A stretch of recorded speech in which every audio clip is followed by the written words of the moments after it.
Have you noticed that in the last 5 years, snowboarding has completely shifted? The tricks are bigger, the style is smoother. Basically every year there's new mind-blowing NBDs being stomped.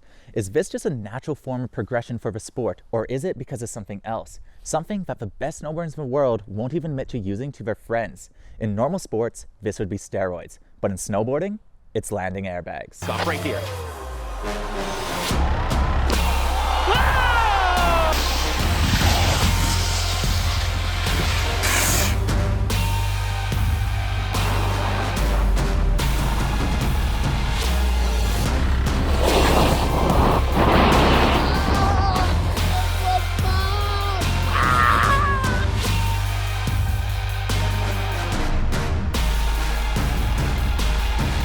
My goal for this video is to figure out how big of an impact airbags are having on snowboarding, and is it still possible to ride at the highest level without using them? To do this, I'm heading to the land of the rising sun, Japan, to ride a new airbag facility and see what kind of impact it will have on my snowboarding.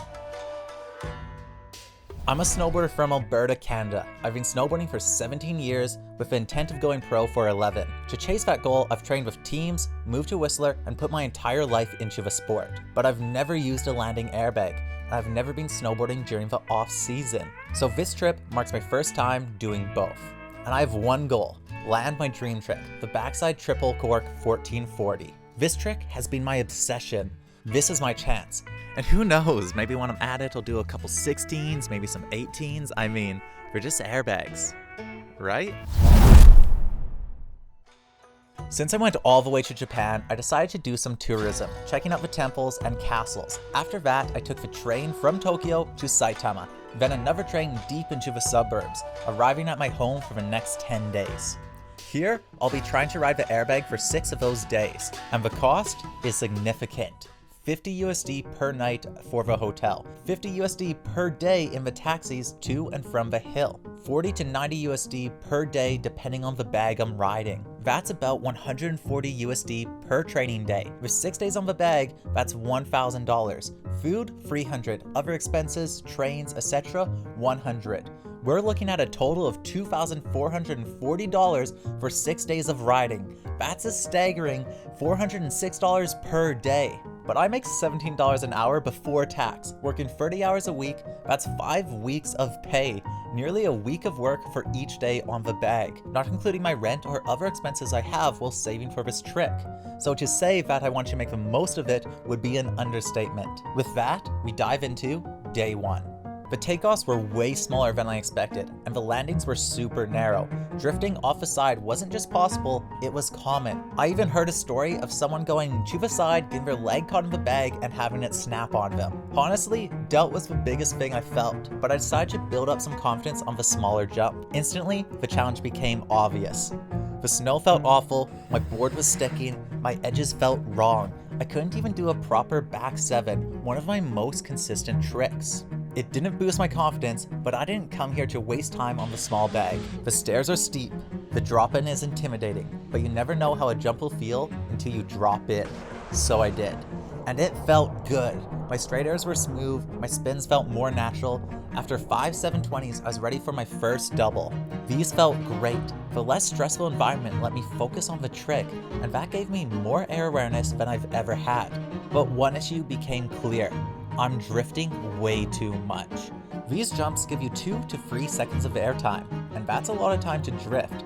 I noticed that the locals use a totally different carving technique than I do, so I filmed some of them and cross-compared the footage at night, setting up my battle plan to fix my drift for day 2. Woke up after the first day of the airbag and I am pretty thrashed, just like emotionally drained. My legs are rubber. A lot of that was from the stairs. 48 stairs per hit, and about 38 hits in a 2-session day. That's 1,824 stairs, and these stairs are no joke, steep and brutal. Second day on snow, I figured I'd loosen up and just let the style and creativity ooze out of me. But I was humbled fast. Frontside and cow spins didn't work on the fake snow, and even with adjustments to my form, I was still drifting too much. I'll need to go back to the drawing board and completely rework how I spin. I spent the day on the smaller bag, and this is where I started to see the benefits. I tried multiple tricks I've been too cautious to take to snow, and when I messed up, I could land on my back with no pain. That confidence of not getting badly hurt helped me push past a lot of the fear that has been holding me back during this trip. The plan for today, get used to the medium bag, hopefully spin some cab on it, get some front tens going, and then just build up all the fundamentals I need, because the next days I'm going to be riding the mega bag, so I'm very stoked about that. My body felt great, my frontside spins actually sort of worked. I spun switch on the bigger bag for the first time, then night came. I was sore, tired, and done. It was so cold, ice was forming on the bags, so I just decided to focus on my fundamentals. But my backside takeoffs felt absolutely amazing, so I sent some 12s, and they felt great, the best of my life. I decided to end the day with a few cab underflips. I did one, it felt easy. I may not have a brain, gentlemen, but I have an idea. Then it clicked. I can do this double. I haven't tried a new double in over 5 years, so the idea made me sick. But when I decide I'm going to do something, I do it. I strapped in, put my head down, and dropped in. It worked exactly how I imagined. I could see the whole time I was in complete control. All those fears vanished. What was left was the simple truth. My mental work, it's been working. With that, I went home to rest, because next time I'd be riding the largest bag possible. Day 5, the beast. This bag is massive, 3 seconds of air time minimum. It's by far the biggest jump I've ever hit, larger than anything in Canada. My expectations were low. I had one more day riding after this, so I figured I'd do a bunch of straight airs, but I couldn't even figure out how to drop in. The platform was so steep and gnarly, you have to side slip from the start or you'll overshoot. Then I hit the jump, and it was perfect. Smooth, massive, controlled. Nailed my edge to edge, pop, and it was smooth. Next, 720, even easier than the 360. Double back 10, got it. Hard snap, bad takeoff, but I was still in control, and it hit me. I could try it. The backside triple cork 1440. Right here, right now. I was 64 steps away from trying a dream I've had for over a decade. Dropped in. Patient with the takeoff. Snap. 1, 2, 3. Boom! My feet hit. I slammed my back and I was alive. Better than alive, I just did a backside triple 1440. I practically sprinted back up. Time to land this thing. Second attempt, even closer. Third attempt, I make it to my feet. Back seat, but in control. But looking at the footage, one thing was clear. My technique isn't good enough. Not to land it consistently. Not like the pros. On my final day, I decided to grind out as many dub back 10s as possible, and the breakthroughs I made during this session made this one of the best training days of my entire life. Everything just started to click, and I went into my back gave out. And that's the true power of airbag. Airbags aren't cheats, they don't let you do anything. They're a place where riders can push their limits with lower risk, learn from those further ahead, and mold their riding into what they dream it can be.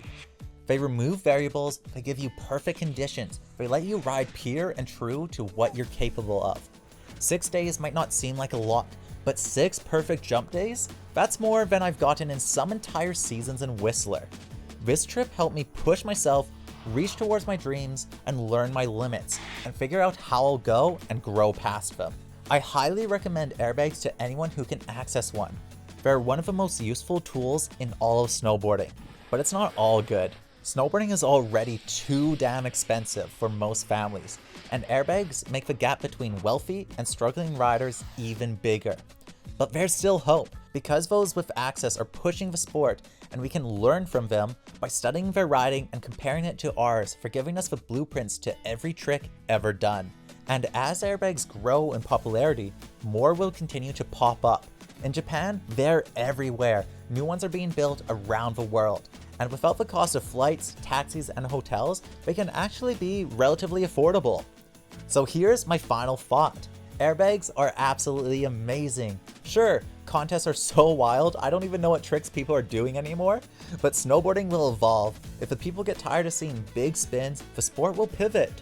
Snowboarding to me is an art, and airbags, they're washable paint, a canvas you can reuse again and again until you create your ever-evolving masterpiece.